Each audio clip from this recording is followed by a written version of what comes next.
اگر آپ چینل پر پہلی بار آئے ہیں تو ابھی سبسکرائب کر کے بیل آئیکن پریس کریں اور رہیں باخبر۔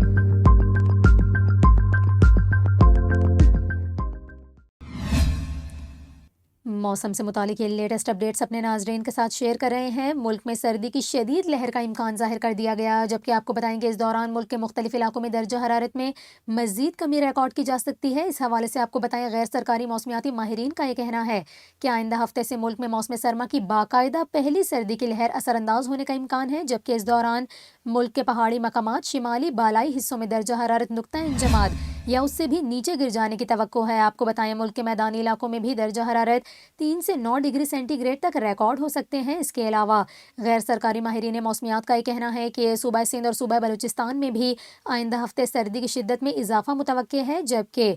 ماہ دسمبر کے وسط میں طاقتور مغربی سلسلوں کے باعث دسمبر کے دوسرے یا تیسرے ہفتے ملک کے طول و عرض میں طاقتور یا شدید سردی کی لہر اثر انداز ہو سکتی ہے۔ دوسری جانب آپ کو بتائیں محکمہ موسمیات کا یہ کہنا ہے کہ آئندہ 24 گھنٹوں کے دوران ملک کے بیشتر علاقوں میں موسم سرد اور خشک رہے گا، جبکہ محکمہ موسمیات کا یہ کہنا ہے کہ پنجاب اور خیبر پختونخوا کے میدانی علاقوں اور بالائی سندھ میں صبح کے اوقات میں دھند چھائے رہنے کا امکان ہے۔